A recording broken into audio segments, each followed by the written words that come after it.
les djihadistes. Ok? Mais attendez. Nos jeunes sont tellement démunis. Ils sont au chômage. Ils ont leurs rêves. Ils sont entassés là. Le premier couillon qui vient avec une enveloppe de 100 000 francs donner à quelqu'un et dit, écoute, j'ai un gombo pour toi là. Hein? C'est un business, mon frère, c'est un business. Là, tu pourras aller en France. Hein? Même aux États-Unis, tu pourras aller. Mais tu fais ça une fois, deux fois, tu as au moins 1 million. Et les recruteurs, ils connaissent la mentalité des jeunes désespérés. Voilà comment ils recrutent les djihadistes. Attends, celui qui va mourir dans l'eau, qu'est-ce qu'il a à perdre? Ok?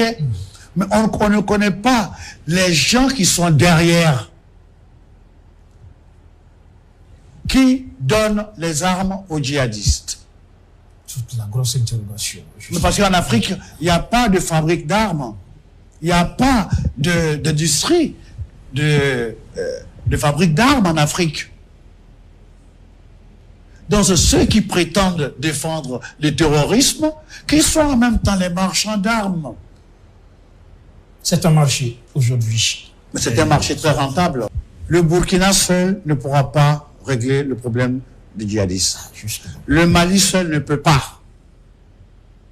La Côte d'Ivoire seule ne peut pas. Le Niger seul ne peut pas. Où se trouve alors cette solidarité africaine? L'Union africaine. Ce syndicat de marionnettes doit se réveiller. Ils doivent se réveiller. Ils doivent briser les chaînes qui les lient à leur patron. L'Afrique a besoin d'eux. Ok? Après, on dit qu'il y a coup d'État. Mais parce que vous avez failli, vous envoyez les enfants se faire tuer. Dites la vérité au peuple. Dites la vérité. Écoutez, aux Nations Unies, pourquoi l'Afrique n'a pas un siège permanent au Conseil de sécurité des Nations Unies? Pourquoi? Nous sommes le continent le plus grand. Pourquoi? Et puis, c'est quoi ce cinéma? La France, les États-Unis, la Chine, la Russie, l'Angleterre, les 5 membres permanents du Conseil de sécurité des Nations Unies sont les 5 plus grands marchands d'armes, Djibril. Comment voulez-vous où ils vendent leurs armes? En Afrique, mon Dieu. Il y a comme une forme d'hypocrisie parce que derrière, on veut soutenir l'Afrique à se sortir d'affaires dans cette question. Voilà pourquoi je parle de cinéma. Qu'ils arrêtent leur cinéma. Le terrorisme, là, c'est eux qui ont commencé. Quand ils ont bombardé l'Irak, c'était quoi? Quand ils ont bombardé l'Afghanistan, c'était quoi? Quand ils ont bombardé la Libye, c'était quoi? C'est du terrorisme d'État. Donc les autres attaquent tous les pays qui représentent les intérêts de ceux qui ont fait la coalition. La France a fait la coalition, le Burkina est un pays francophone, ils attaquent. La Côte d'Ivoire est un pays francophone, ils attaquent. Le Niger a l'uranium de Areva, donc ils attaquent. Ainsi de suite. L'Angleterre est partie, le Nigeria, Boko Haram, ils attaquent. Voilà la vérité. Voilà la triste vérité. Vous êtes allés faire des choses chez des gens.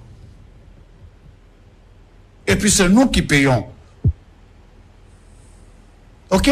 Et ça continue. Et c'est une impuissance pour l'Afrique, justement, de comprendre cela, ces enjeux, et de pouvoir se faire sa propre voix. Djibril, nous sommes un continent. Un continent qui ignore sa force. Même si chaque État, les 54 États, chaque État donne un gourdin, hein, ça fera 54 gourdins. Même si le Burkina donne 3 mitraillettes, la Côte d'Ivoire donne 3 mitraillettes, le Sénégal donne 3 mitraillettes, ça peut faire beaucoup. Voilà pourquoi je parle d'une armée de l'Union africaine. Mutualiser les moyens. Et j'aimerais profiter pour demander à mon frère Christian, il faut une armée africaine. Ils font semblant d'aider, c'est pas vrai. C'est pas vrai. L'Union africaine peut faire une armée, sinon nos petits pays ne pourront pas. Donc je compte sur vous. Demandez ça à vos collègues, qu'ils fassent ça. Oui, très important justement cette solidarité. C'est ce qui est d'ailleurs réclamé aujourd'hui. La Côte d'Ivoire, les pays côtiers, pendant longtemps, on pensait que c'est un problème du Sahel. Mais de plus en plus, la Côte d'Ivoire, votre pays, subit des attaques. Le Togo récemment, le Bénin aussi. Ça veut dire qu'il y a cette nécessité d'aller ensemble. Ça veut dire que tous les intérêts français seront attaqués. Tous les intérêts anglais seront attaqués. Ça veut dire ça. Parce que les Anglais, les Français, les Américains, tous ceux qui ont fait la coalition pour aller bombarder l'Irak sont sur la liste. Tous ceux qui ont fait la coalition. Mais attendez, les grands pays même font des coalitions. Mais pourquoi nous, Africains, ne ferons pas de coalition? Pourquoi? Qu'est-ce qui nous empêche? On revient au problème de vision et de leadership ou d'homme d'État. Mais il va falloir vraiment comprendre qu'ils se réveillent. Il va falloir qu'ils se parlent entre eux. Les autres font des coalitions. Ils ont plus de moyens que vous et nous. Ils font des coalitions. Pourquoi vous les pauvres faites une coalition? Défendez-vous un peu. Mais vous attendez que l'autre vienne vous défendre? Que la force Barkhane vienne nous sortir d'affaires. Attendez. La France n'a pas d'amis. La France défend ses intérêts. C'est tout. Et ceux qui sont en train de faire le djihadisme là, ok, attaquent les intérêts de la France.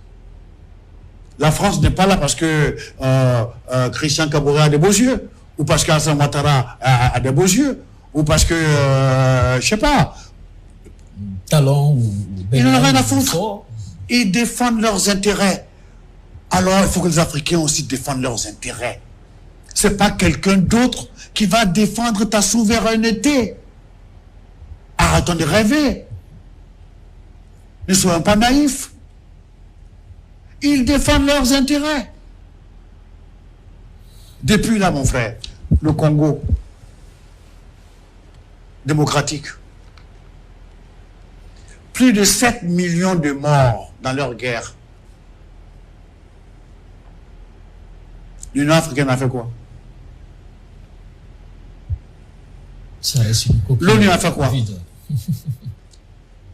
Rien. Rien. Font des résolutions. Les résolutions. Et on condamne plutôt les coups d'État. Oui, nous condamnons avec la plus forte énergie. Mais c'est du cinéma. On a qu'à se dire la vérité. Mes frères africains, votre liberté, votre force est dans vos mains. Faites une coalition.